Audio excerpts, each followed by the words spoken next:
시청자 여러분 안녕하십니까. 완주군 선거방송 토론위원회가 주관하는 제7회 완주군수 선거 후보자 토론회 진행을 맡은 함윤호입니다. 오늘 토론은 공직선거법 82조 2에 의한 것임을 알려드리겠습니다. 오늘은 완주 군정을 이끌 후보자 두 분을 모셨습니다. 어떤 후보자가 완주 군정을 이끄는데 적합한 인물인지 오늘 토론회를 통해서 꼼꼼히 살펴보시길 바라겠습니다. 아울러서 이 자리는 완주군 선거방송 토론위원회 위원들도 자리에 함께하고 계십니다. 자, 그럼 좌석 순서에 따라서 후보자들을 소개해드리겠습니다. 좌석 배치와 발언 순서는 사전 추첨에 의해 결정됐음을 알려드립니다. 먼저 기호 4번 민주평화당의 박재완 후보입니다. 감사합니다. 다음은 기호 1번 더불어민주당 박성일 후보입니다.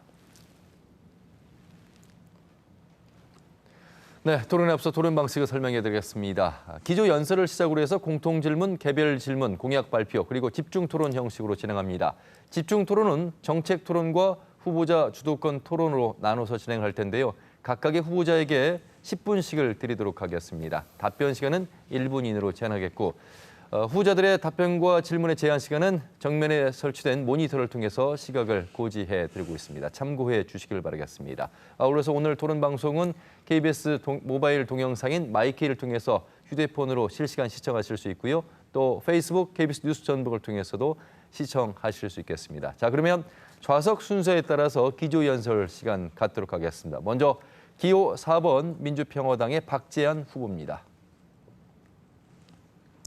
존경하는 완주 군민 여러분 안녕하십니까? 시청자 여러분 안녕하십니까? 기호 4번 민주평화당 완주군수 후보 박재완입니다.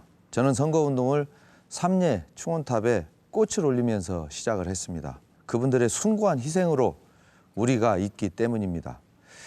완주 군민 여러분, 인구 10만 시대를 바라보던 완주의 위상은 어디로 갔습니까? 국민들의 자존감과 행복을 누가 뺏어갔습니까? 지난 4년을 보면 완주군의 성적표는 초라합니다. 각종 비리와 의혹으로 점철됐기 때문입니다. 군수 최측근 성접대 의혹까지, 군수 친인척 환경미화원 채용 비리 의혹까지 문제투성이었습니다. 4년간 완주 행정의 수장을 맡았던 박 후보의 무능력함을 보여주는 단편적인 예라고 할 수 있습니다. 그 결과 완주군의 예산은 제자리 걸음이며 재정 자립도는 떨어지고 있고 인구도 줄어들고 있으며 청렴도는 전국 최하위 수준에서 허덕이고 있습니다. 하지만 박성일 후보는 지난 4년간의 반성은커녕 미안한 마음도 없이 막연한 15만 완주시 건설을 외치고 있습니다. 내실 없는 성장 만능주의에 빠져 있는 것입니다. 이런 사람에게 다시 4년을 맡기겠습니까? 네. 다음은 박성일 후보의 기조 연설 1분 30초 드립니다. 존경하는 완주 군민 여러분, 그리고 시청자 여러분, 더불어민주당 완주군수 후보 박성일입니다. 저는 지난 4년간 완주 군수로서 오직 군민만을 바라보며 군민만을 위해 누구보다도 열심히 뛰었고 많은 성과를 거두었습니다.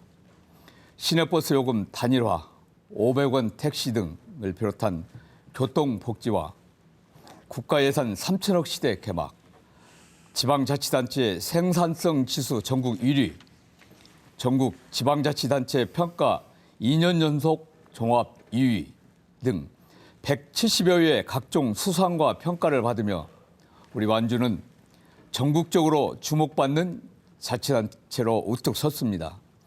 그리고 삼봉 신도시에 9년 만에 재개, 테크노 2단계 및 행정타운 착공 등 새로운 완주의 미래를 위한 대규모 프로젝트들이 힘차게 추진되고 있습니다. 이제 저 박성일이 민선 6기 성과를 기반으로 국민 여러분과 함께 우리 완주를 15만 자족도시 완주시로 대도약시키기 위해 나섰습니다. 국민 소득을 더 올리고 삶의 질도 더 높여서 국민 모두가 행복한 으뜸 완주를 반드시 만들어가겠습니다. 예. 기조연설 들었고요. 이제 본격적인 토론에 들어갈 텐데요. 상대를 비방하거나 인신공격은 하지 말아주시길 바라겠습니다. 첫 번째 공통질문 먼저 드리겠습니다. 귀농귀촌 정책에 관련된 질문입니다. 완주군의 귀농귀촌 인구는 1814세대, 모두 3,000명에 이르고 있습니다. 귀농귀촌 인구가 7년 계속해서 꾸준히 증가하고 있는데 보다 더 안정적인 귀농귀촌 정책이 있다면 어떤 대안을 갖고 계신지 답변해 주시면 되겠습니다. 이번 순서는 박성일 후보부터 시작해 주시죠. 예, 우리 완주군은 최근에 귀농귀촌 1번지로 우뚝 섰습니다. 작년만 해도 1,800세대, 금년에 한 2,000여 세대가 지금 올 것을 기대를 합니다. 이런 귀농귀촌 세대를 더 유치하기 위해서는 주거, 또 재정 등 여러 가지 전반적인 종합적인 지원 대책이 필요합니다. 특히 실패를 예방하기 위해서는 사전 준비가 필요합니다. 어디에서 주거하며 어떤 소득을 가지고 어떻게 살 것인지 등등을 사전에 준비가 필요합니다. 이를 위해서 저희는 체류형 농업 창업 지원센터, 또 귀농귀촌 게스트하우스, 또 귀농인의 집 등을 통해서 1년 내지 또 수개월씩 실제로 살아보고 결정을 하게 할 필요가 있다고 생각합니다. 특히 주택 매입이나 또 농지 매입, 또 임차비 지원 등을 통해서 현재 최대 1,150만 원을 지원하고 있는데 이를 또 상향 조정할 필요도 있다고 생각합니다. 또 더 중요한 건 주민과의 화합이라고 생각합니다. 대부분 대도시 생활을 하다 보니까 간섭받기 싫어하고 해서 서로 상호 화합하기 어려운데 이를 위한 읍면당 화합을 위한 그런 프로그램도 중요하다고 생각합니다. 네, 다음은 박재원 후보의 답변 듣겠습니다. 예, 귀농귀촌은 여러 가지 현실적인 장벽이 있습니다. 수치상으로는 완주군의 귀농귀촌자가 많이 늘어나고 있는 것은 사실입니다. 그러나 3년 이상 거주하고 3년 이상 귀농을 지속하고 있는 자에 대해서는 수치를 찾아보기 어렵습니다. 현재 지원하는 방법으로는 귀농하시는 분들에게 실질적인 도움이 안 되기 때문입니다. 농림수산부가 발표한 자료를 보면 2015년 귀촌 가구는 전년 대비 1만 8,052가구가 증가한 31만 7,409가구이며 귀농 가구는 1만 1,959가구로 전년 대비 1만 758가구보다 1,201가구가 증가됐습니다.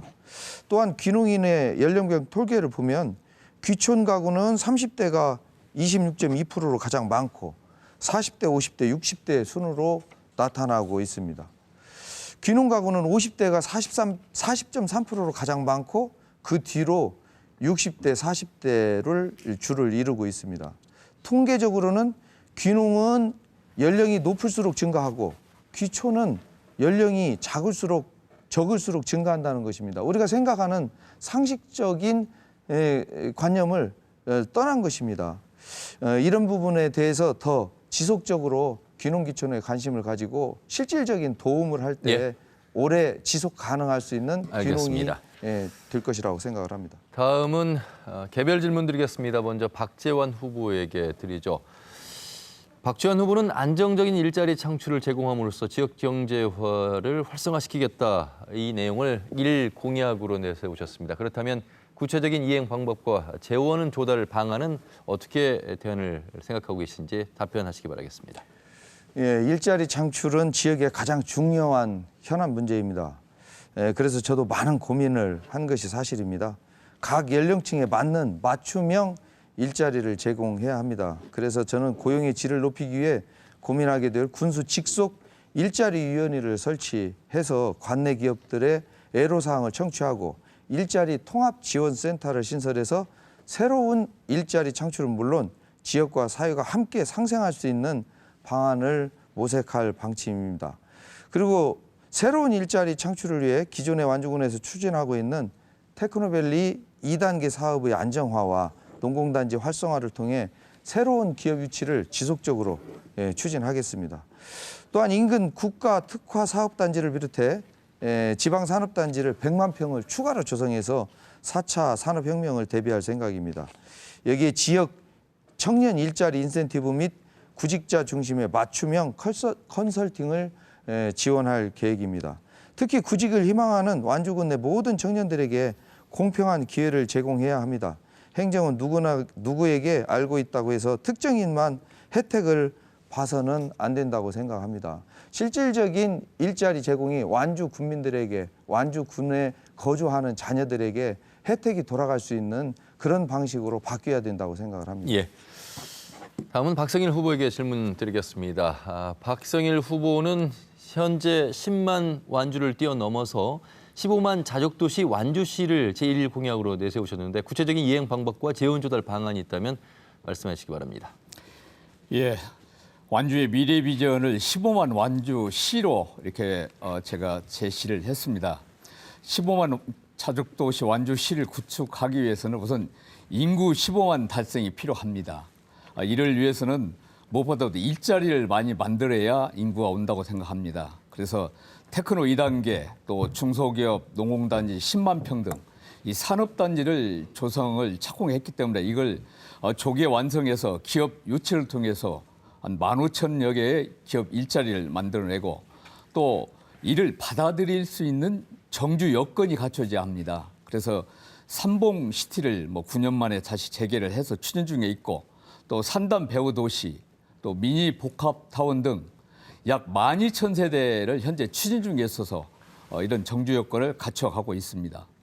또한 두 번째로는 단순한 인구 15만이 아닌 선순환 경제 구조를 갖는 자족도시 완주시를 만들어야 합니다. 이를 위해서는 30만 규모의 도시기반 시설, 즉 도로망이나 도시계획 등이 이렇게 갖춰져야 되고 또 완주교육지원청이나 완주산림조합 등 공공기관을 이전을 해야 합니다. 또 50만 대도시 수준의 삶의 질도 같이 갖춰져 특히 교육 문제, 자녀 교육 문제가 해결되지 않는다면 예. 일자리를 만들어도 오지 않을 겁니다. 알겠습니다. 예, 이렇게 종합적인 대책을 같이 추진하겠습니다. 자, 지금은 이제 공약을 발표하는 시간을 갖도록 하겠습니다. 많은 공약이 있겠습니다만 가장 우선적으로 완주군에 필요한 공약 2가지를 중심으로 해서 추진 시기와 방법 등을 구체적으로 좀 제시하시면서 특히나 매니페스토의 5대 원칙인 이유, 목표, 방법, 재원, 수요 기간에 맞춰서 해주시면 되겠습니다. 이번 순서는 박성일 후보부터 시작하겠습니다. 2분 드리겠습니다. 예, 저는 첫 번째로 기업하기 좋고 일자리 만드는 완주를 만들겠습니다. 일자리를 만드는 부분은 새로운 일자리를 만드는 것과 기존 일자리를 지키는 것 2가지가 중요하고 우리 완주는 도농 복합 지역입니다. 따라서 농촌형 일자리와 도시형 일자리를 2트랙으로 진행해야 한다고 생각합니다. 그래서 새로운 일자리 창출을 위해서는 기존에 착공된 테크노 2단계 또 중소기업 농공단지를 조기 완공을 하고 또 추가적으로 농공단지 10만 평을 추진할 계획입니다. 또 이와 더불어서 사회경제적인 소셜 굿즈라고 사회적 일자리도 만들겠습니다. 또 기존 일자리를 지키기 위해서는 기존 기업의 애로사항을 해결할 수 있는 맞춤형 행정 지원 등을 통해서 기업하기 좋은 환경을 조성해 나가고 또 오점 상품권을 20억 이상으로 확대를 해서 골목 상권도 더욱 살려나가고 또 재래시장 활성화를 위해서 토요시장 개설, 또 주차 환경 개선 등을 추진할 방침입니다. 특히 청년 일자리 확충이 중요한데 청년농 육성이 굉장히 절실하다고 생각합니다. 2번째 공약으로는 우리 완주를 명품 교육 도시로 만들어 가겠습니다. 이를 위해 군 교육청, 학부모 대표 등이 참여하는 교육 가버넌스 체계를 구축해서 전 지역 주민이 함께하는 교육 환경을 조성하겠습니다. 완주교육청 이전, 한별교 남녀공학 추진, 3여중 중학교 통합, 농촌년 유학센터 등을 추진하고 세 번째로 진로체험, 일자녀 1학기 시범학교 운영, 자연섭 놀이터 조성 등을 통해서 명품 교육도시로 발전시키겠습니다. 네. 다음은 박재원 후보의 공약 듣겠습니다. 2분 드리겠습니다. 예, 저는 충분한 집에 공약의 자세한 부분을 담았기 때문에 제가 가장 중점을 두고 추진하고 싶은 공약을 먼저 말씀드리겠습니다.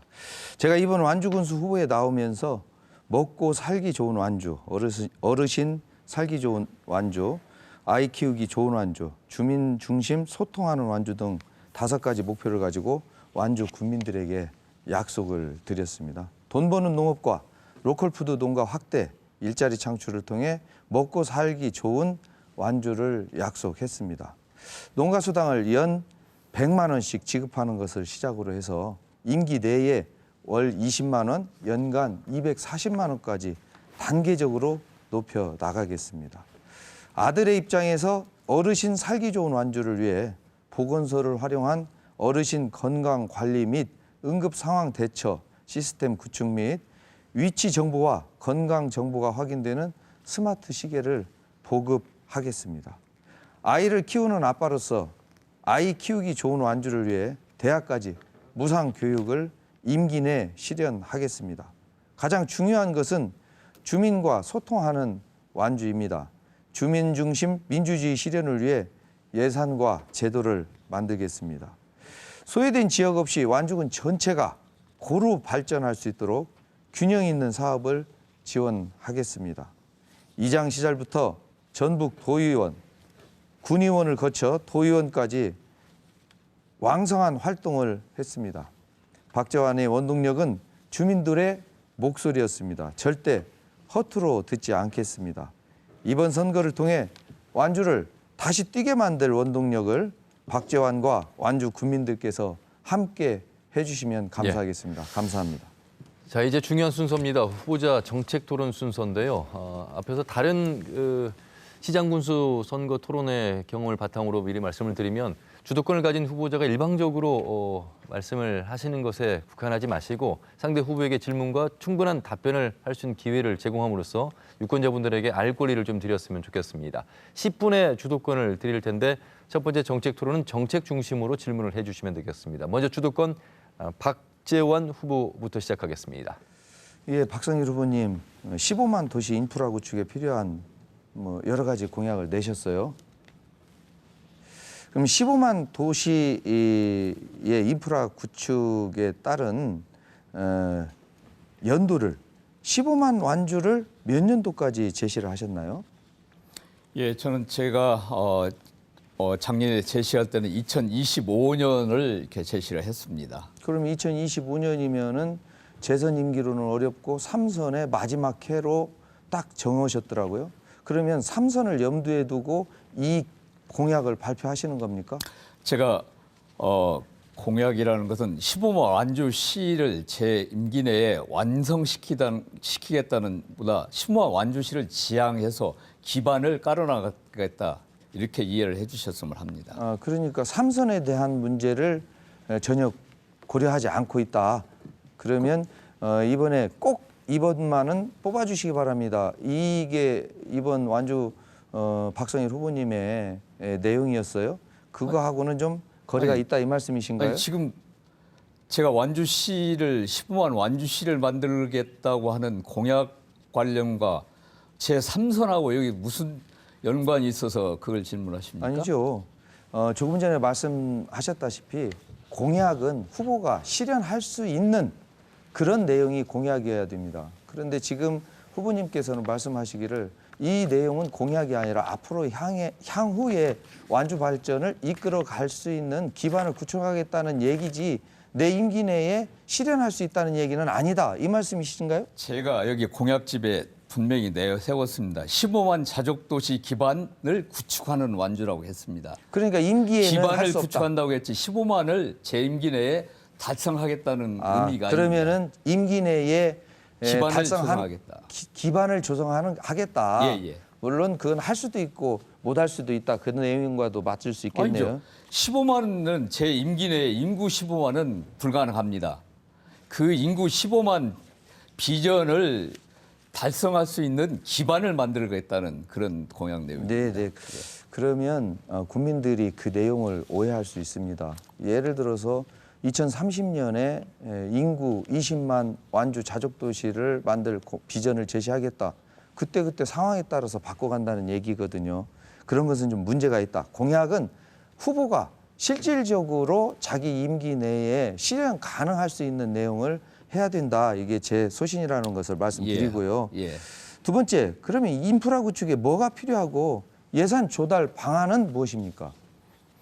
예, 아까 말씀드렸듯이 인구가 일단은 먼저 15만이 달성이 돼야 합니다. 네. 그럼 인구가 15만 달성되려면은 일자리를 많이 만들어야 인구가 올 수 있습니다.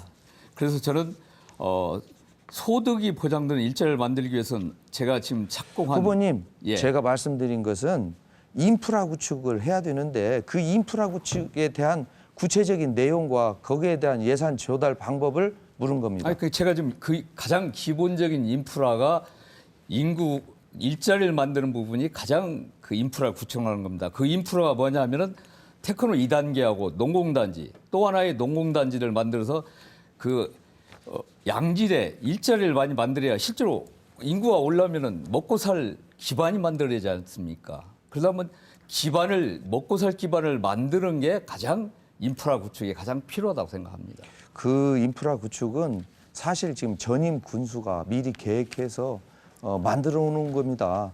거기에 지금 현직 군수님이 오셔서 그것을 잘 다듬어 갔을 뿐이에요. 아니 전임 군수하는 건 점만 찍어 놓은 거지 그걸 솔직히 그 전임 군수께서 테크노 2단계 점만 찍어 놓았지 않습니까? 어떻게 어떤 방법이나 이런 부분 오히려 제가 와서 농공단지나 행정타운 같은 경우는 그냥 민자 유치해서 단방에 해결했지 않습니까? 오히려 그 민간 자금 유치하는데 더 어려움을 겪었는데 정말 그 어려움을 겪고 테크노 2단계를 착공한 게 제가 가장 제 임기 내에 가장 어려운 걸 제가 해놨다고 생각합니다. 후보님. 예. 근데 그걸 뭐 전임 군수로 그렇다면 누구든지 어떤 모든 게 일을 계획에서부터 시작되는 겁니다. 계획이 이루어지지 않으면은 시작이 없는 겁니다. 모든 것을 계획해 놓은 아니 그 계획만 자체도 해가지고 그냥 허황된 계획만 세우면 무슨 소용이 있습니까? 그걸 허황된 계획이었으면 후보님이 실천을 안 했겠죠. 아니죠. 그게 계획이라는 것은 그 계획을 계획을 먼저 세우고 거기에 따른 내용을 담아가는 겁니다. 계획을 세우지 않고 내용을 담아갈 수 없습니다. 제가 계획을 안 세웠다고 얘기를 안 했죠. 그러니까요. 예. 지금 예를 들어서 로컬푸드 1번지로 완주군이 그 전국에 급부상하고 있는 것도 결국은 전임 군수가 계획을 세워서 그걸 현직 군수가 다듬어 가고 다음 군수가 또 거기에 발전시켜 나가는 거 그런 거죠. 아닙니까? 예, 이 내용을 말씀드린 겁니다. 제가 매니페스토 지금 4년 연속 최우수를 받았는데 그 최우수 받는 가장 큰 점수를 받은 부분도 전임자가 잘한 것을 패기를 않고 더 잘했다는데 점수를 받았습니다. 그래서 저는 네네. 전임자가 잘한 부분은 아까 로컬 푸드랄지 뭐 이런 테크노랄지 또 문화정책이랄지 이런 부분 전임자가 하시는 부분은 더 잘하기 위해 후보님, 노력했습니다. 군민들이 생각하기에는 지금 현재 군수님께서는 큰 일을 한 게 없다. 결국은 전임 군수가 만들어 놓은 일을 거기서 추진하는 대행 역할밖에 하지 않는다. 이렇게 주장하거나 생각하시는 분들이 많다는 걸 다시 한번 상기시켜 드리고요. 그다음에 6기 공약 사업 예산이 여러 가지 있었습니다. 근데 그 추진한 부분도 있고 추진하지 못한 부분도 굉장히 많아요. 예를 들어서 버스 무상 이런 건 아직 지금 손도 못 대고 있습니다. 그렇죠? 어떤 거예요? 버스. 버스 무상이요? 예, 버스 무상을 하시겠다고 공약에다 넣었어요. 전번 제가 볼 땐 단계적 무상으로 했던 것 같은데요. 단계적 했던 것 같습니까? 했습니까? 단계적으로 분명히 거기 넣었습니다. 단계적입니까? 예. 그럼 무상교육이 단계적이라는 글씨가 안 들어갔다면은 그 지금 추진을 안 하시겠다는 겁니까? 아닙니다. 그게 아니고 공약이라는 건 아까 제가 100% 공약 달성한 게 아니고 97.5%를 달성했습니다. 이행률이. 그래서 아까 말씀하신 그 부분은 제가 무상 버스 요금 무상도 검토를 했습니다만 아직은 자, 거기는 거기까지 듣겠습니다. 예. 그러면 지금 이번에 공약에도 들어가 있던데요. 화산면 화산경천간 지방도 연결 사업이 있습니다. 예. 거기에 우리 후보님께서 여러 군데 가셔서 이것은 내가 추진한 사업이다. 내가 만들어놨다. 화산내 면민 행사에서도 말씀을 하셨어요. 그거에 대한 근거가 무엇입니까? 아닙니다. 내가 만들었다고 한 게 아니라 우리 박지원 후보께서도 군의원, 도의원을 하셔서 예산 상황이나 도로 계획 이런 부분 더 잘 아실 겁니다.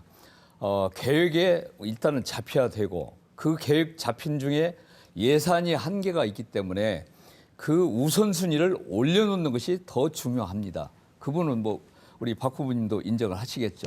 그러면 한 가지만 더 여쭤보겠습니다. 우리 완주군의 지방도가 여러 가지 많이 있습니다. 제가 도의원에 들어가 보니까 완주군의 지방도 순위가 거의 뭐 밑바닥인 것 같습니다. 지금 제가 도의원 들어가서 두 군데를 더 다른 곳을 지금 추진을 했는데요.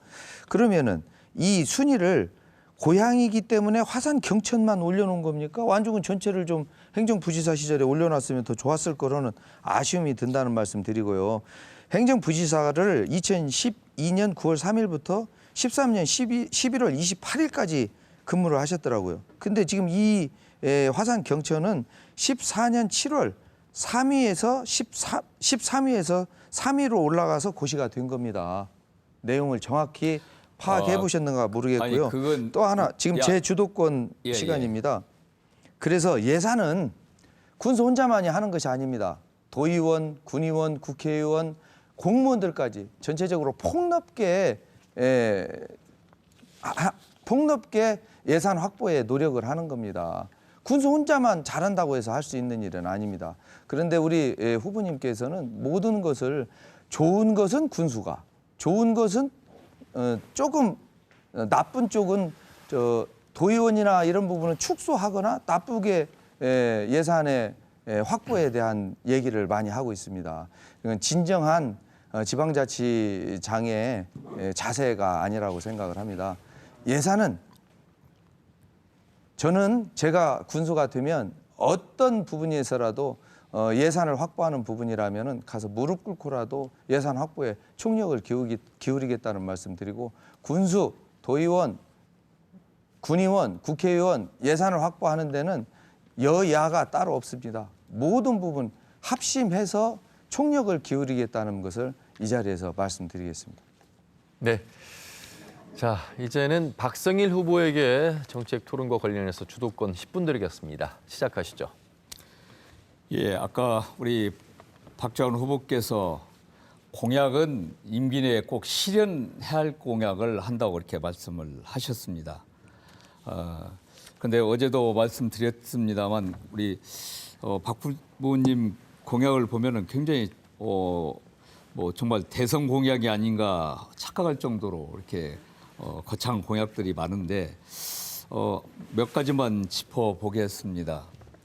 먼저 아까 국가 특화 산업단지 및 지방산업단지 100만 평을 조성하시고 4차 산업혁명에 대비하겠다고 이렇게 말씀하셨는데 사실 저는 4차 산업 하면서도 제가 지금 잘 개념을 잘 못 잡고 있을 정도로 어려운 그런 개념인데 어떤 4차 산업을 대비해서 100만 평을 어떤 예산이나 어떤 방식으로 어떻게 하시겠다는데 좀 구체적으로 말씀해 주셨으면 합니다. 네, 특화 산업단지는 일부 지금 현재 추진하고 있는 테크노 1단지나 테크노 2단지 옆을 이용해서 공단을 충분히 더 활용을 하겠다는 겁니다. 공단이 있어야 일자리가 늘어납니다. 그거에 대한 대비를 하겠다는 것이고요. 요즘 4차 산업에 대해서 부르짖고 있습니다. 4차 산업은 기존 산업에 스마트 산업을 더 융복합시킨 겁니다. 이걸 합쳐서 4차 산업이라고 일명 얘기하고 있습니다. 이 4차 산업을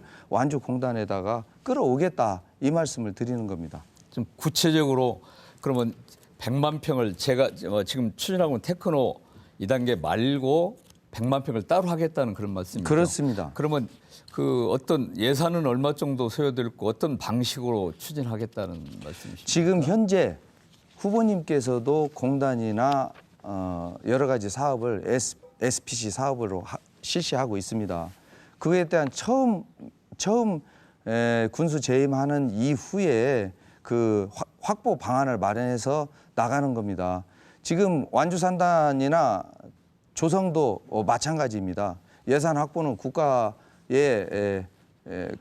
산단을 조성하기 위해서는 국가와 협력해서 그 다른 여러 가지 기관과 협력해서 그 예산을 확보해 나가겠다는 것이고요. 지금 현재 후보님께서도 현재 SPC 산업이라든지 민자유치라든지 여러 가지 활용하고 있지 않습니까? 이렇게 저도 100만 그렇게 평이면 하겠다는 어느 정도 겁니다. 예산이 소요될 걸로 판단합니까? 100만 평이면은 어떻게 조성하느냐에 따라 다릅니다. 공단 부지만 조성하게 된다면은 저 땅값 플러스 기반 시설까지 합치니까 그게 한 5천억 정도 뭐 그때 어떻게 하느냐에 따라서 3천 세대를 다르겠죠. 배후 도시를 한다고 하셨죠. 3천 네, 세대까지. 그렇습니다.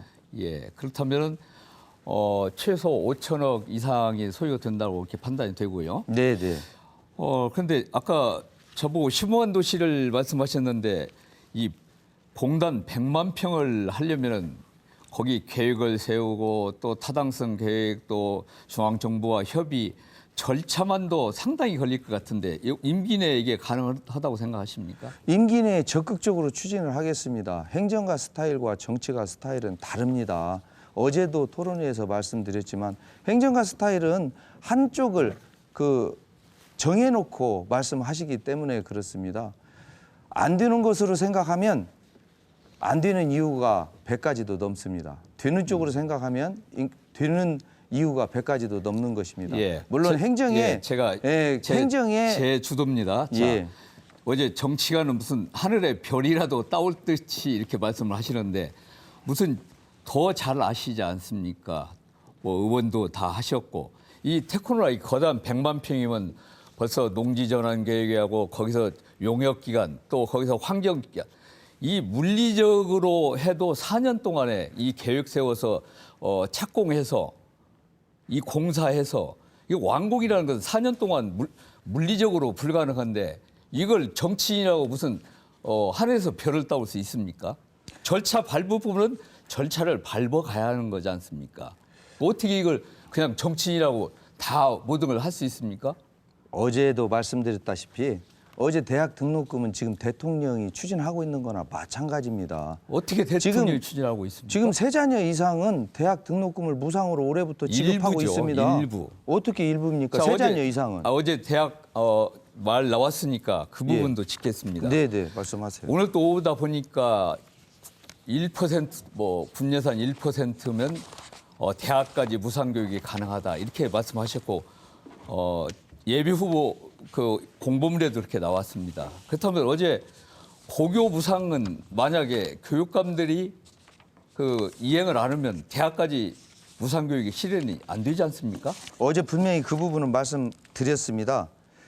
저는 대학을 국한지어서 말씀드린다고 말씀드렸습니다. 그렇다면 이런 프랜카드나 이런 부분은 다 고쳐야 하지 않겠습니까? 그 부분은 교육감들이 충분히 19년도까지 고등학교의 부분은 무상교육을 하겠다는 공약을 많이 그건 냈습니다. 교육감이 거기에 연결한 할 연장선상입니다. 부분이 아니고 대통령도 박근혜 대통령도 무상교육을 한다고 했다가 그걸 못하고 미뤄버렸고 지금 문재인 정부도 단계적으로 한다고 이렇게 늦췄지 않습니까? 그런데 어떻게 뭐 교육감 공약으로 내세웠다고 그게 실현된다고 이렇게 보장할 수 있겠습니까? 지금 후보님께서는 본질을 호도하고 있는 그리고 것 같습니다. 예, 제 주도권입니다. 그러면은 대학까지라고 계속 지금 강조를 하셨었잖아요. 네, 그렇습니다. 예.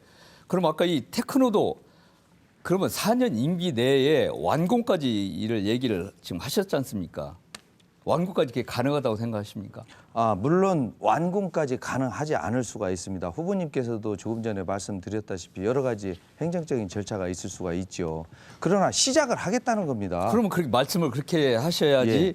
그 아까 완공까지 알겠습니다. 그러면 그러면 100만 지금 평을 후보님께서도 시작을 하겠다 이렇게 그렇죠. 제가 이해를 하겠습니다. 지금 후보님께서도 여러 가지 사업을 진행하고 있는데 결국은 임기 4년 지금 남은 기간이 한 달도 안 남았습니다. 완공할 수 있습니까? 그러니까 제가 아까 말씀하신 임기 내 그걸 강조를 하셔서 제가 네. 예, 이걸 물어본 거고요. 내 기준과 다른 사람의 기준을 예. 다르게 해석해서는 안 된다 말씀드리겠습니다.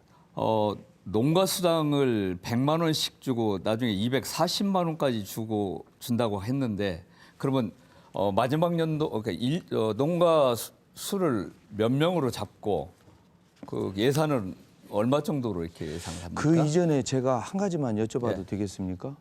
예. 지금 우리 대한민국에서 농가 수당을 지급하는 자치단체가 있다고 생각하십니까? 없다고 생각하십니까? 시범적으로 지금 하고 있다고 제가 듣고 있습니다. 그렇죠.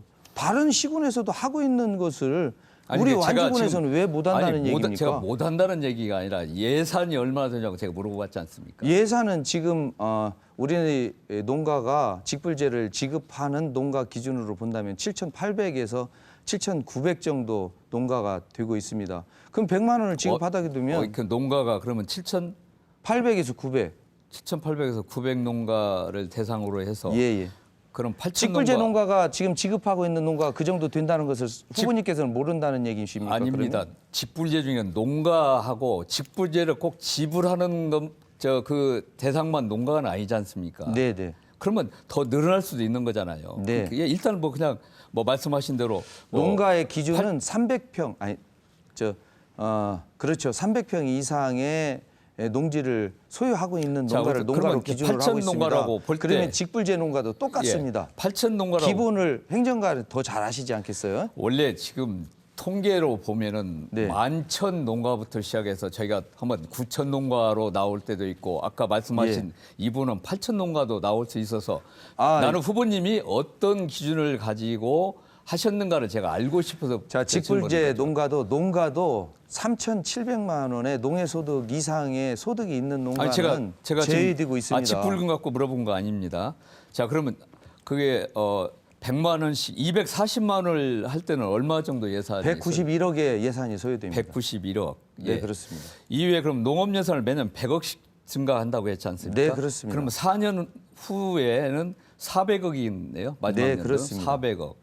그 또 25%까지 올린다고 했죠. 네, 그렇습니다. 그렇다면 뭐 후보님 같이 후보님이 뭐 그 별을 딸 수도 있으니까 지금 6천억 예산이면 한 8천억, 9천억까지는 만들 수 있겠네요. 예산을. 그것은 노력을 해야죠. 그러니까 노력을 예. 지금 후보님이 재임한 이후 예산이 수평곡선을 그리고 있습니다.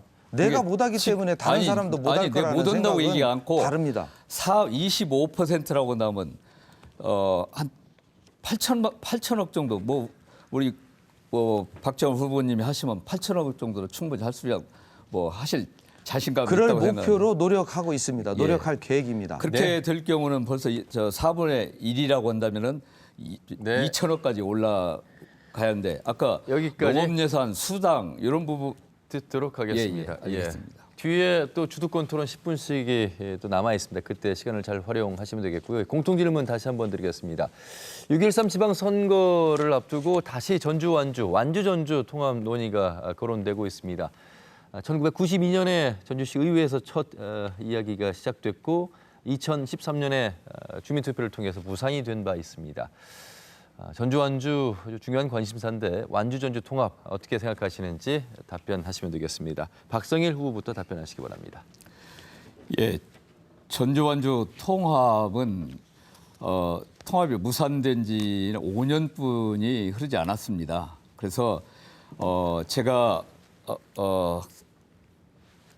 군수 취임한 후에 그 찬성 측과 반대 측의 이런 갈등 부분들이 남아 있어서 이를 화합을 위해서 노력을 했고 지금도 어느 정도 치유는 됐지만은 그 잔재는 아직도 있다고 생각합니다. 그래서 지금 단계에서 통합을 거론하는 것은 매우 바람직하지 않다고 생각합니다. 그리고 통합은 전적으로 우리 국민들의 자율적인 의사에 맡겨야 한다고 생각합니다. 특히 경계할 부분은 정치나 어떤 이해의 목적을 가지고 통합을 활용해서는 절대 안 된다고 생각합니다.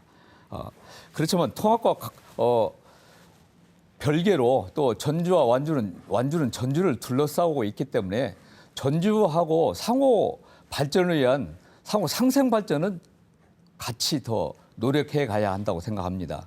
그래서 가령 버스 요금 단일화 부분 같은 거랄지 또 이서의 도서관을 전주 시민과 같이 전주시에서 부담을 좀 하고 같이 공동 활용하는 방안 등 이런 경제적, 문화적 이런 상생 협력 관계를 더 강화해야 한다고 생각합니다.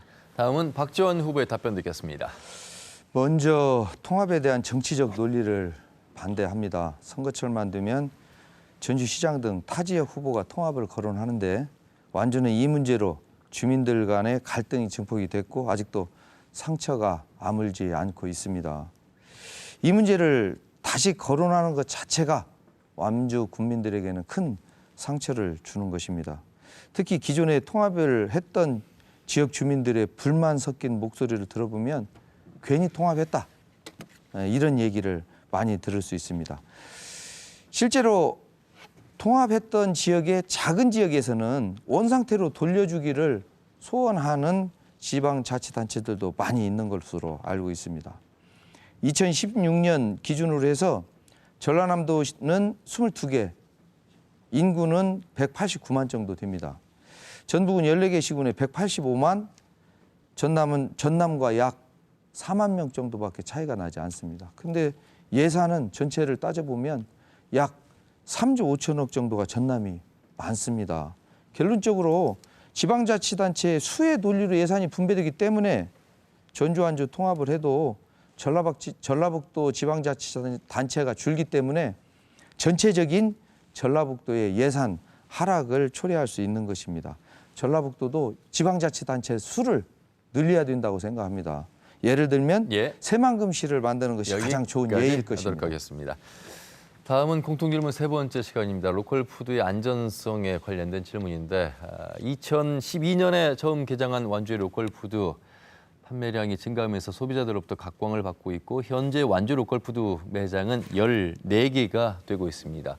아울러서 농민들 스스로 생산 단계부터 잔류농약 분석을 의뢰하는 등 안전에 신경을 쓰고 있는데 이 로컬푸드의 안전성의 강화 측면에서 대안이 있다면 답변을 해주시면 되겠습니다. 이번 순서는 박지원 후보부터 하겠습니다. 예, 로컬푸드는 월급 받는 농민 시대를 연 획기적인 임정협 전 군수의 농업 정책으로 전국 최초의 사업이었습니다. 현재 완주군에는 로컬푸드 사업으로 3천 농가가 월급을 받고 있는 것으로 알고 있습니다. 그래서 로컬푸드 안정성 문제는 3천 농가의 생계를 비롯해서 완주군의 위상과도 직결된 내용입니다. 먼저 안전성 강화를 위해서 우선 완주군 농업기술센터에서 시행하고 있는 농약 잔류 검사를 확대해야 됩니다. 또한 로컬푸드 출하 농가에 대한 안전 교육 및 위상 교육을 강화해서 농가 스스로 자부심을 갖고 그런 문제에 대해서 강화할 수 있도록 해야 되겠습니다. 여기에 휴대용 잔류 농약 검사기나 키트 같은 것을 활용해서 수시로 주민들과 소비자들의 안전성 확보를 담보해야 됩니다. 아울러 점진적으로 로컬푸드 출하 농가와 협의해서 소비자인 고객이 농장을 방문하거나 언제든지 로컬푸드의 생산 과정을 지켜볼 수 있는 이런 시설을 오픈해야 되겠고요. 현장 점검을 통해서 소비자와 생산자가 신뢰를 쌓으면 재구매율이 높아질 거라고 판단하고 있습니다. 네, 다음은 박성일 후보의 답변 듣겠습니다. 예, 로컬푸드 관련된 우리 박지원 후보께서 아주 잘 말씀해 주셨습니다. 로컬푸드가 저희가 2013년에 비해서 지난해 말 약 580억 원으로 약 1.5배 매출액이 증가를 했습니다. 이런 로컬푸드가 지속 가능하기 위해서는 세 가지 측면에서 중요하다고 생각합니다. 첫째로 이제 생산적 측면에서 뭐 1인 가구 증가 등 수요 변화에 따라서 대응을 해나가야 되고 소비 측면에서는 소비 시장 확대, 공공급식 확대 등이 필요합니다.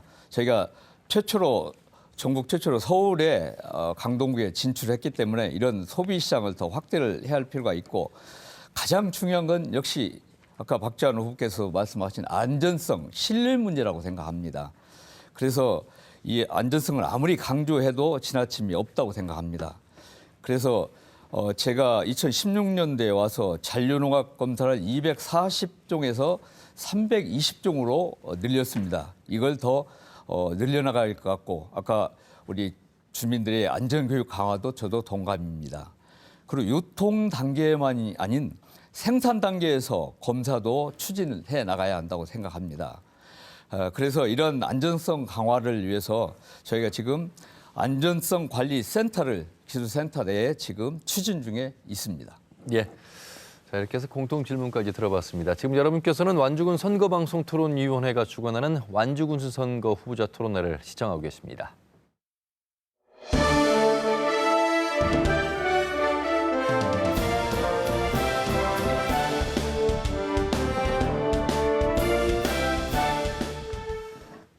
네, 1대1 구도로 치러지는 완주군수 후보자 토론회 어떻게 보고 계십니까? 이제 좀 더 자유롭게 토론할 수 있는 후보자 주도권 토론 시간이 되겠습니다. 각 후보에게 10분의 시간을 드리도록 하겠습니다. 먼저 주도권 박성일 후보에게 있습니다. 시작하시죠. 예, 어제 TV 토론 과정에서 현대자동차가 아주 위기다 이렇게 말씀을 하시면서 제가 일부 트럭에 한정된 부분으로 지금 나아지고 있다고 제가 말씀드리니까 우리 박자원 후보께서 5월 16일 현재 트럭 재고 물량이 45,434대라고 이렇게 말씀을 하셨습니다. 근데 이 지금 알고 계신 건 지금도 똑같습니까? 네, 그렇습니다. 예. 저도 현대자동차가 너무 우리 완주의 기간 산업이고 또 그 연관 효과도 너무 커서 항상 GM 사태 이후에 특히 더 현대자동차에 관련 관심 갖고 수시로 경영자 측과 서로 협의를 해 나오고 있습니다. 그래서 어제 제가 한 11,000 내지 12,000대 정도로 잘 알고 있다고 하니까 4만 대, 4만 5천 대라고 이렇게 말씀하셨는데 제가 어제 확인을 해 봤습니다. 근데 어제 6월 5일 현재 전주 공장에만 4,633대 트럭 물량이 있고 해외에 113개 점포망이 있습니다. 거기에 약 9,000여 대 합쳐서 총 13,700여 대가 지금 재고 물량이라고 합니다. 이건 아주 정확한 통계고요. 또 이 중에 마이티가 9,500대라고 합니다. 13,700대 중에. 그리고 제가 그러면 그 최고 경영진 얘기 들어보면은 재고 물량이 2만 대 이상 넘어본 적이 없다고 합니다.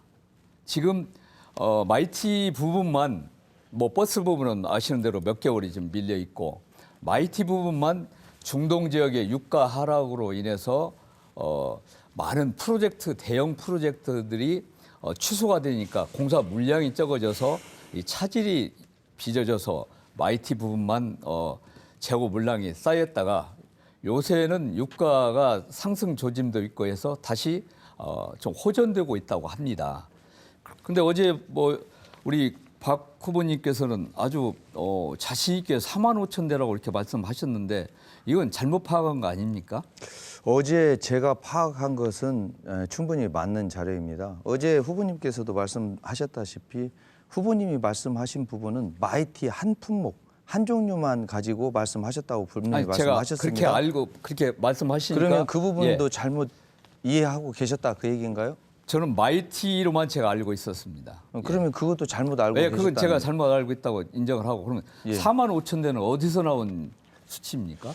그 부분은 여기에서 공개하기 어렵습니다. 물론 제가 출처를 정확히 밝힐 수도 있습니다. 그러나 이 문제는 회사에 지금 공장이 제가 알기로는 상용차 트럭을 생산하는 건 우리 전주 공장 외에는 없는 것으로 알고 있는데 4만 5천 대란 그 부분에 대해서는 저는 제가 신뢰가 안 가고요. 또 지난번 현대차 관련해서 기자회견 등에서 신차종 솔라티 경우 광주로 옮긴다는 그 소리도 듣고 있다 이렇게 말씀하신 것 같은데 그 말도 지금 똑같습니까? 솔라티입니까? 뭡니까? 정확히 말씀해 그때 주시죠. 솔라티라고 이렇게 말씀하셨던 것 같은데. 정확히 말씀하시죠. 어떤 내용을 정확히. 예. 그럼 어떤 걸 말씀하셨습니까? 솔라티 픽업을 얘기하는 겁니다. 솔라티 그렇습니다. 픽업이라는 차체 종류 자체가 없다고 하는데 그 부분은 어디서 들으신 건지 모르겠네요. 그럼 누구하고 얘기한 겁니까? 이 전주 공장 내 최고 경영진입니다. 저희도 지금 전주 공장하고 그러면은 긴밀히 합시다. 협의하고 있는 겁니다. 그러면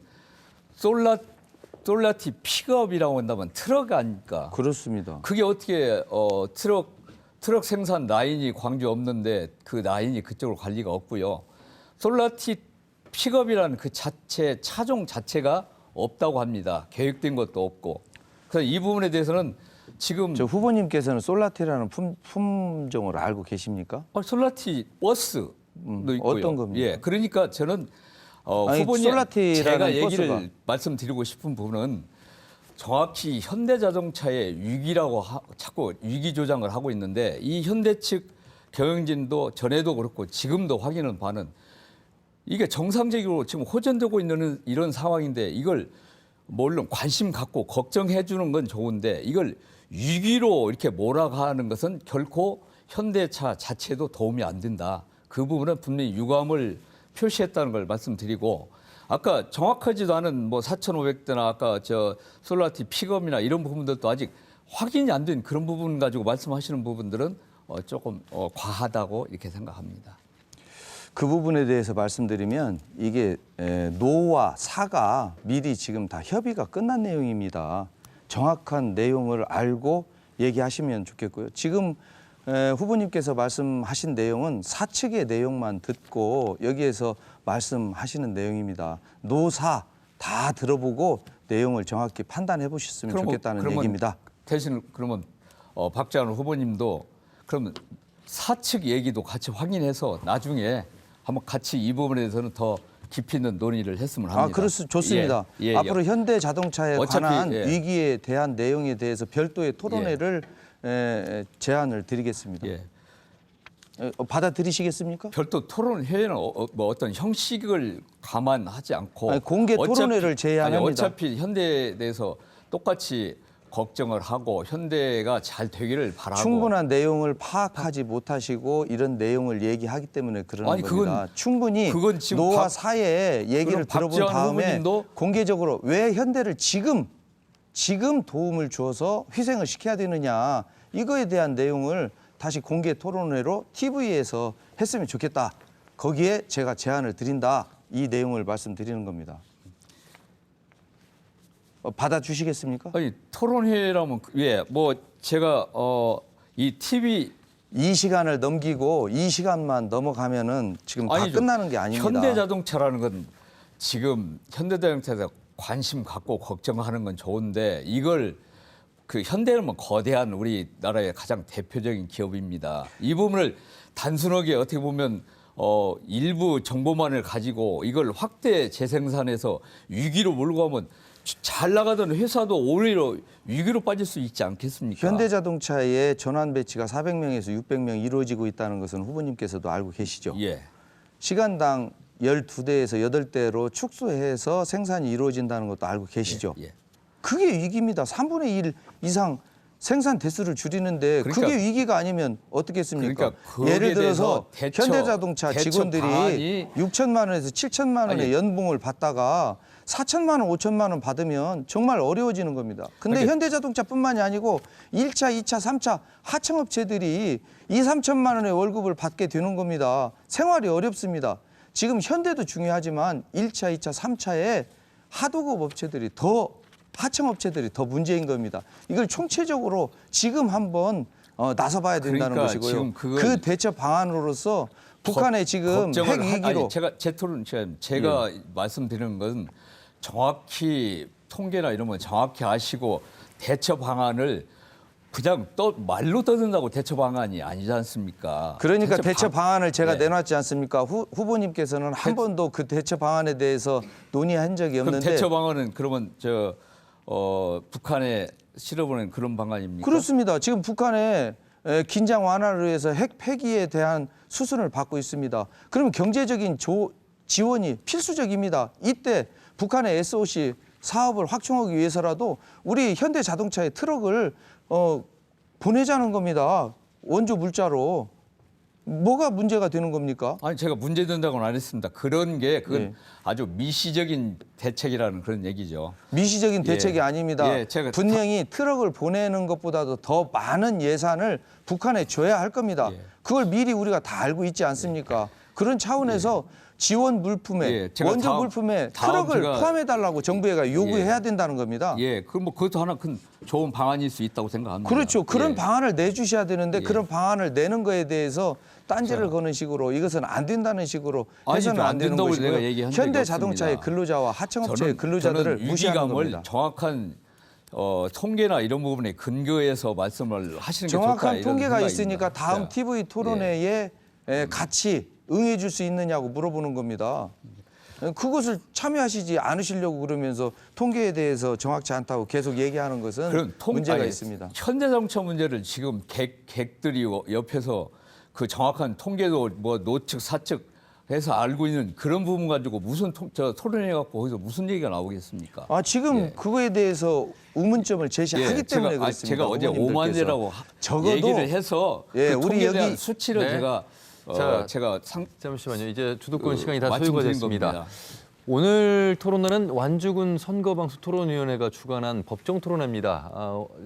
사회자가 보기에 지금 가장 완주의 주요 대기업인 현대차에 대한 차량 보유 대세에 대해서 의견 차이가 있는 것 같은데 그런 차원이라면 바로 선관위에 각 후보가 가지고 있는 자료를 제출하시면 됩니다. 그러면 예. 다음 토론회 때 또 그 부분들이 이제 확인이 되는 절차가 남아 있기 때문에 노측과 사측의 보유 대수를 선관위에 제출하셔서 서로 확인을 하시면 될 것 같고요. 이제 주도권은 박지원 후보에게 10분 드리겠습니다.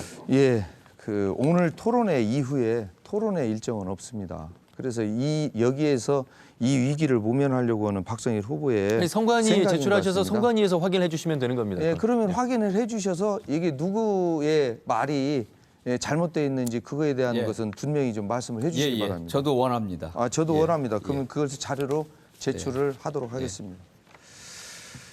우리 박성일 후보님께서 전주 완주 인근 지역에서 같이 상생해야 된다고 저도 동감을 합니다.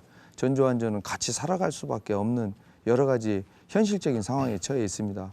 그러나 전주에서 하는 것을 완주에서 무조건적으로 수용해서는 안 된다고 하는 것도 맞습니다. 거기에 일환으로 한 가지 박성일 후보에게 질문을 드리도록 하겠습니다.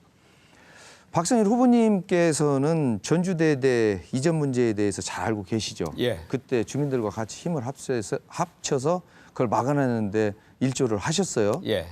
그러면 이런 문제에 대해서 이전하는 과정의 업무 협의나 이런 문제가 담당 과장이 스스로 처리할 수 있는 문제인가요? 군수와 끊임없이 계속 협의가 이루어져야 되는 건가요? 그건 이제 실무진에서 서로 논의를 할 단계 실무선에서 논의할 부분도 있고 또 저희까지 같이 논의가 되는 그런 부분이 있다고 생각합니다. 네, 그렇죠. 예. 그러면 이전에 관한 실질적인 업무 협의라든지 그런 내용을 다룰 때는 후보님하고도 협의가 됐겠네요. 그럼 중요 사안 같은 건 협의가 됐겠죠, 당연히. 그렇죠. 예. 이전에 관한 중요 사항이라고 그러면 협의가 당연히 예, 됐겠죠. 그러겠죠. 예.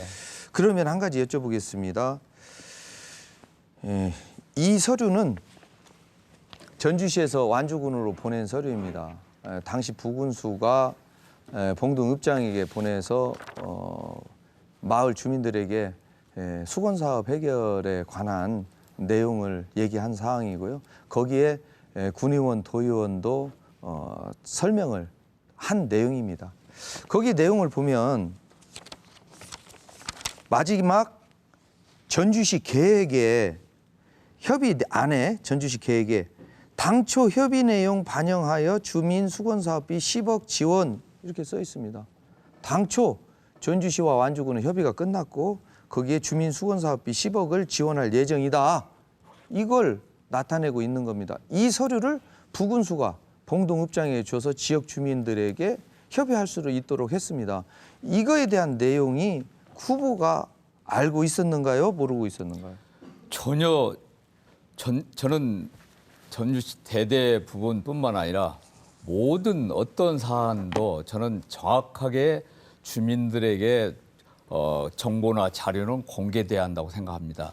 일단 주민들께 알려서 주민들이 그 정보나 계획을 통해서 정확하게 그 인식을 얘기를 하되, 물어보는 것이 아닙니다. 예, 주민들이 결정할 문제라고 생각합니다. 그 이 얘기를 부분도 전혀 전주시 대대 이전과 해서 사전에 뭐 미략설이네 뭐네 여러 가지 정말 터무니없는 얘기들이 많이 나오는데 그렇다고 하면 전혀 이 그런 서류가 법이 없습니다. 이 서류에 당초 협의 내용 반영하여 주민 수건 사업비 10억 지원을 전주시에서 약속을 한 내용입니다. 이걸 부군수가 봉동읍장에게 줬는데 이걸 아니 군수가 모른다고 그러면 말이 안 되죠. 어떤 협의를 했는지를 내용을 갖고 와보세요. 그러면. 아니 주민 수건 사업비라고 이렇게 딱 써 있지 않습니까? 아니 저는 전혀 그쪽에서 저는 자, 한 우리 가지 더 임실- 아니, 잠깐, 한 가지 더 말씀드리겠습니다. 예. 그래서 이 내용을 가지고 제가 부군수 군의회 의장 담당 과장에게 전화를 직접 했습니다. 그 내용에 담당 과장이 이렇게 말씀을 하셨습니다. 완주군의 상황이 어떻고 완주군의 이 문제의 방향이 어떠냐 이렇게 물었더니 담당 과장 말씀하시는 게 네, 의원님 우리는 주민 수건 사업비만 해결하면은 받기로 결정했습니다. 이렇게 얘기를 했어요. 그건 전혀 그러면 다음 현재 과장이 조금 전에 이런 중요한 내용을 후보하고 결정하지 않고 그 내용을 아니, 도의원에게 얘기할 수 있겠습니까? 아니 어떻게 대대 이전과 같은 그런 뭐 중차된 사안을 어떻게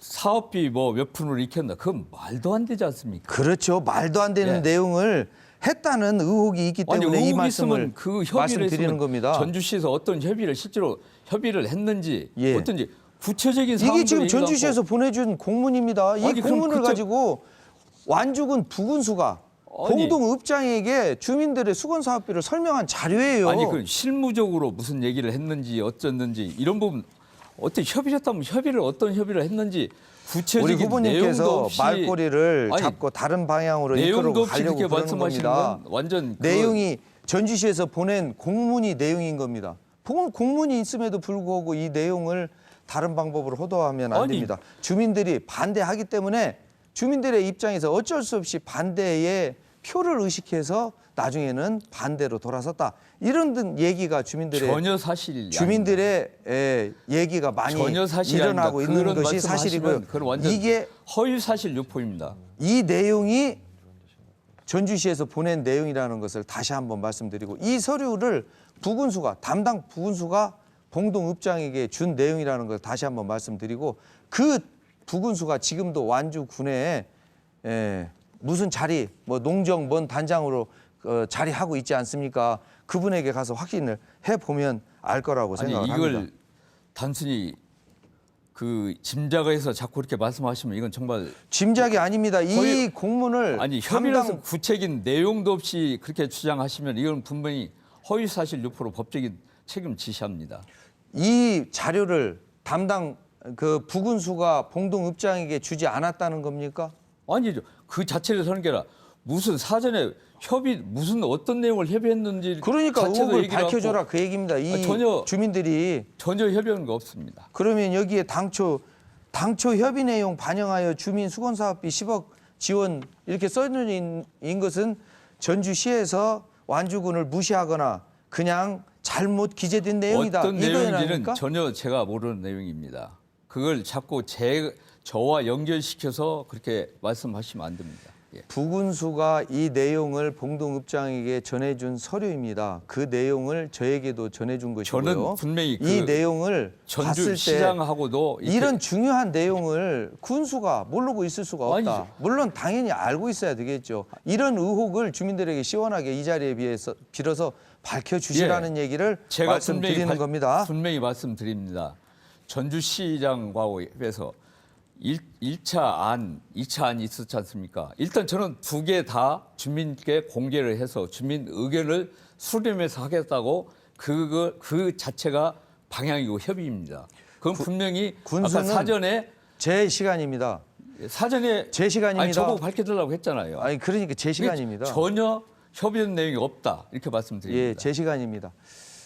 군수는 국민들에게 희망을 줘야 된다고 생각합니다. 뭔가 사안이 있을 때마다 군수에게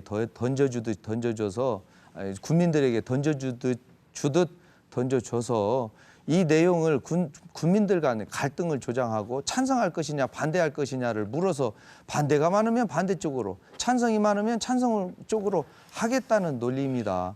이 사안이 정말 완주군에 도움이 될 것이냐 안 될 것이냐, 완주 군민들에게 꼭 필요한 사업이냐 아니냐를 따져서 그 내용이 군수가 판단해서 결정을 해야 옳다, 이런 말씀을 드리고요. 지금 LSM 토론이 인근 자회사를 매각하고 있습니다. 그 내용 혹시 알고 계십니까? 예, 일부 들어서 알고 있습니다. 그러면 그 내용, 그 매각 이후의 과정을 혹시 알고 있습니까? 일부 구조조정도 그 움직임도 있다고 했는데 오히려 그런 부분 인력 감축 사례나 계획은 없고 오히려 인력을 충원한다고 또 그렇게 일부 다른 얘기도 듣고 있습니다. 예, 듣고만 있는 거지 협의해 본 적은 없다, 그 말씀이시네요. 구체적인 협의는 해본 예, 적 지금 없습니다. LSM 토론이 구조조정을 하고 일부 자회사를 매각하는 것이 맞습니다. 그럼 세 가지를 지금 검토하고 있다는 거예요. 다른 회사를 인수하거나 그렇지 않으면 다른 지역으로 이전해서 신설 재투자를 할지, 이 자리에 남아서 재투자를 해서 좀 확장할지 여러 가지 방안을 지금 강구 중이라고 그럽니다. 이럴 때 완주군과 정치권이 나서야 됩니다. 완주의 큰 축을 이루는 게 현대자동차와 LSM 토론인 것입니다. 이 두 회사가 지금 다른 곳으로 이전을 추진하고 있다면 완주 산단의 존재의 가치가 없는 겁니다. 시급히 이 문제를 정치권이 나서서 확실한 대안과 예. 대책을 마련해야 합니다. 알겠습니다. 잘 들었습니다. 후보자 주도권 토론 마무리했고요. 이제 공통 질문 드리겠습니다. 전주 완주 시내버스 확대에 대한 질문입니다. 작년에 전주 완주 시내버스 단일화와 또 지간선제 도입 등으로 시내버스 개편이 됐습니다. 60년 만에 이루어진 시내버스 개편인데요. 완주 군민들은 성인 1,250원이면 완주군 관내 어디든 이동하실 수가 있죠. 자, 그 이후에 좀 더 이 시내버스 노선을, 전주 완주 노선을 확대할 수 있는 방안이 있다면 설명해 주시면 되겠습니다. 시간이 많이 초과돼서 앞으로 공통 질문, 세 질문에 대해서 답변 시간은 1분씩 드리도록 하겠습니다. 박재원 후보부터 답변하시죠. 예, 현재 운행 중인 버스 시스템은 예산은 예산대로 들어가고 불편은 불편대로 가중되는 체계입니다. 복지는 효율성을 강조하면 의미가 축소되는 것입니다. 버스 이용자의 대부분은 어르신들과 학생들입니다. 학생들은 환승을 하는데 불편한 점이 없겠죠. 근데 어르신들은 목적지에 도착하기 위해서는 두세 차례 환승을 해야 합니다. 버스 한 번 타기도 어려운데 두세 차례 환승을 해야 된다고 하면 얼마나 불편함이 많겠습니까? 거기에 짐까지 있다면 정말 불편함은 말을 할 수 없을 거라고 판단하고 있습니다. 거기에 예산은 더 늘었습니다. 오히려 효율성을 강조해서 버스 노선을 조정했으면 예산은 줄어야 되는데 예산이 늘었다는 겁니다. 예산도 늘고 불편도 초래하고 이런 것은 다시 재조정돼야 된다고 생각을 하고요. 모든 문제는 이용자 편의 중심으로 이루어져야 된다고 생각을 합니다. 네, 다음은 박성일 후보의 답변 듣겠습니다. 예, 주민들의 이동권을 보장하는 대중교통도 교통 복지라고 이렇게 생각합니다. 그래서 제가 취임 첫 결제가 시내버스 요금 단일화였습니다. 이후에 이로 인해서 약 30억 원의 국민 교통비를 절감하는 효과를 거두고 있고, 이후에 500원 택시, 콜버스, 통학택시 등을 통해서 다양한 복지 정책을 추진하고 있어서 2017년도에는 대중교통 시책평가 전국 1위를 해서 3억 5천만을 받은 바도 있습니다.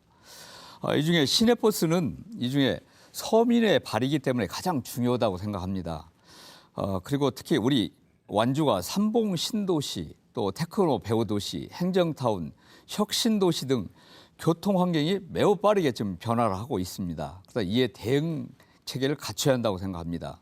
그래서 중장기적으로 지금 전주시 중심으로 되어 있는 운송업과 노선권 조정이 아까 박자원 후보님 말씀하신 대로 노선권 조정이 필요합니다. 예, 여기까지 드리겠습니다.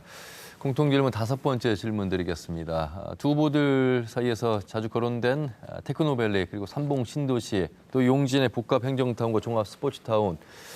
그런데 이러한 개발이 인구가 밀집된 지역만 개발되는 거 아니냐라는 우려의 목소리가 있어서 지역 간 불균형 해소를 위한 방안이 있으신지 답변하시면 되겠습니다. 박성일 후보부터 답변하시면 되겠습니다. 예, 우리 완주가 전주시를 둘러싸고 있는 이런 지리적 여건 때문에 굉장히 군정을 운영하기가 굉장히 어렵습니다. 그래서 제가 갖고 있는 10번 완주시 비전은 특정 지역 발전 전략이 아니라 전 지역이 고루 잘 사는 도농 복합 자족 도시를 만드는 게 목적입니다. 그래서 지난 4년간 종합발전 계획도 수립하고 또 고산 등 면지역 중심지 기능 활성화 사업도 추진하고 있습니다만 아직도 굉장히 미흡하다고 생각합니다. 그래서 균형 발전을 위해서는 낙후 지역 지원주례를 재개정하고 균형 발전 예산을 별도로 편성해서 이렇게 지원을 해서 특히 면 소재지 중심권 기능을 강화해 나가려고 합니다. 네, 다음은 박재원 후보의 답변 듣겠습니다. 예, 조금 전에 박성일 후보님께서도 말씀을 하셨습니다. 여러 가지 지리적 여건이 매우 좋지 않은 것이 사실입니다. 그러다 보니까 인구가 많은 밀집 지역은 개발이 되고 인구가 적은 지역은 개발해서 소외되고 있는 것도 사실입니다.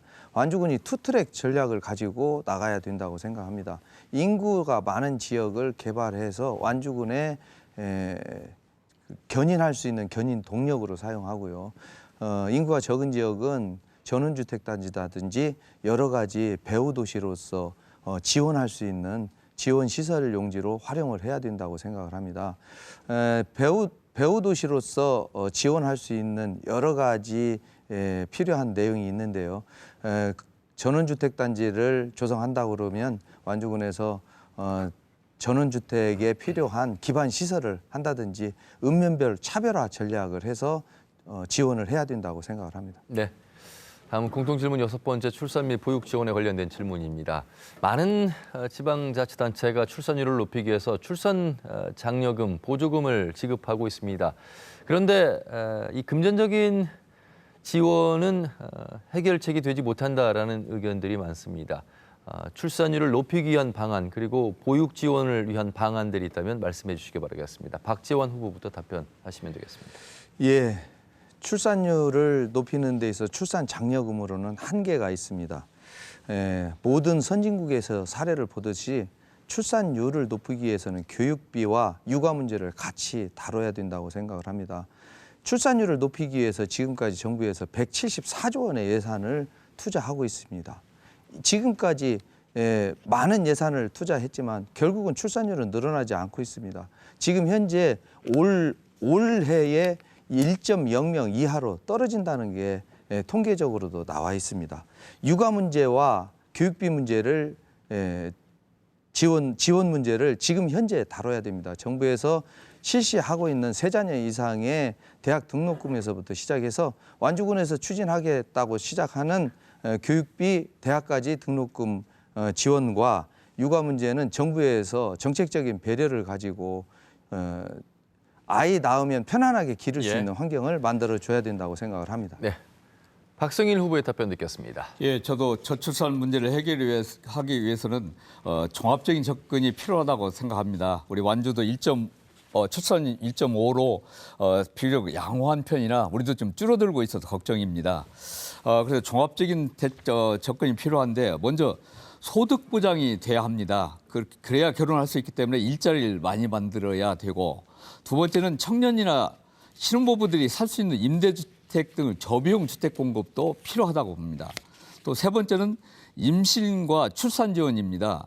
아까 출산 장려금 같은 부분은 한계가 있어서 산후조리 지원이나 출산 휴가 등등 임신과 출산 지원을 강화하고 또 가장 저출산 극복의 핵심은 역시 말씀하신 양육과 돌봄입니다. 그래서 완주형 아이 돌봄 시스템을 마침 만들려고 합니다. 그래서 아이 돌봄 조례도 제정해서 돌봄 공동체도 육성하고 또 아이 돌봄하는 분들의 처우 개선도 해나가고 또 공동 육아 나눔 센터도 이렇게 해 나가려고 합니다. 알겠습니다. 자, 이렇게 해서 두 분의 말씀을 잘 들었습니다. 이제 마무리 발언 시간입니다. 미처 하지 못한 말씀들 이 시간을 잘 활용해 주시길 바라겠습니다. 역순서로 이번에는 박성일 후보부터 시작하겠습니다. 예, 마무리. 네, 마무리 발언이십니다. 예, 존경하는 국민 여러분, 민생은 약속이 아닌 실천입니다. 저 박성일 지난 4년간 97.5%의 공약 이행률과 4년 연속 최우수 등급 평가를 받아서 국민과의 약속을 실천으로 확실히 보여드렸습니다. 그 실천의 성과를 바탕으로 15만 완주시 대도약의 발판을 마련하여 행복한 으뜸완주를 꼭 만들어내겠습니다. 저 박성일에게 대한 전폭적인 지지와 선택은 문재인 정부 국정 운영을 뒷받침하는 든든한 지방정부의 첫 단초가 될 것입니다. 완주구의 미래와 문재인 정부의 성공을 위해서 소중한 권리 꼭 더불어민주당 박성일에게 행사해 주시기 부탁드립니다. 감사합니다. 네, 다음은 박재원 후보의 마무리 발언입니다. 예, 먼저 오늘 토론 시간이 너무 짧아 아쉽습니다. 준비한 공약을 설명하기에는 부족했지만 무엇보다도 지난 민선 6기에 벌어졌던 수많은 의혹에 대한 해명이 제대로 되지 않아서 답답했습니다. 지난 4년간 멈춰버린 예산과 최하위 등급의 재정 건전성, 전국 최하위 수준의 청렴도, 그리고 완주 군수와 최측근의 비리 의혹까지 제대로 해명이 되지 못했습니다. 완주를 떠나지 않고 완주를 지키며 살아왔던 저에게는 가슴 아픈 일입니다. 완주를 다시 뛰게 만들 사람을 정하는 6월 13일 그날까지 건강하고 추진력 있는 박재완을 알리고 오늘 제기했던 의혹이 완주 국민 여러분에게 속 시원하게 해명될 수 있도록 요구하겠습니다. 기호 4번 민주평화당 박재완은 부정부패를 척결하고 공정한 완주군이 되도록 최선을 다하겠습니다. 감사합니다. 예. 자, 이제 8일 앞으로 다가왔는데요. 토론회는 마무리됐습니다. 두 후보 30초씩 서로에게 덕담을 하시는 시간 드리면 어떨까 싶습니다. 예, 오늘 박재원 후보님 정말 해박한 지식으로 공약도 여러 가지 좋은 공약을 많이 해주셨습니다. 그래서 제가 어떻게 될지 모르겠지만 만약에 군수가 된다고 하면은 그 많은 공약, 좋은 공약들은 다 이렇게 담아가도록 그렇게 노력을 하겠습니다. 네, 박지원 후보님도 말씀하시죠. 네, 제가 박성일 후보님을 항상 뵐 때 정말 환한 미소로 선한 모습 그 자체입니다. 그렇기 때문에 일부에서 신사 이런 얘기 많이 하십니다. 완주군에 4년 동안 군정을 이끌면서 정말 애쓰셨다는 말씀 드리고요. 저도 제가 군수가 된다면 지금까지 하고 있는 좋은 사업을 계속 연결해서 추진하겠다는 말씀 드리겠습니다. 예, 두 분의 덕담으로 토론회 잘 마무리된 것 같습니다. 유권자 여러분, 완주 국민 여러분 어떻게 보셨습니까? 오늘 토론회가 완주 군정을 이끌 적임자가 누구인지 여러분 살펴보시는 데 도움이 되시길 바라면서 오늘 토론 방송은 인터넷과 모바일 그리고 중앙선거방송토론위원회 유튜브를 통해서 다시 보실 수 있겠고요. 역시 유튜브 KBS 뉴스 전북을 통해서도 다시 보실 수 있겠습니다. 자, 이상으로 완주군 선거방송토론위원회가 주관한 제출의 완주군수 선거 후보자 토론회를 모두 마무리하도록 하겠습니다. 잠시 후 오후 2시부터는 임실군수 선거 후보자 토론회가 준비되어 있습니다. 역시 많은 시청 바라겠습니다. 함께해 주신 여러분 고맙습니다.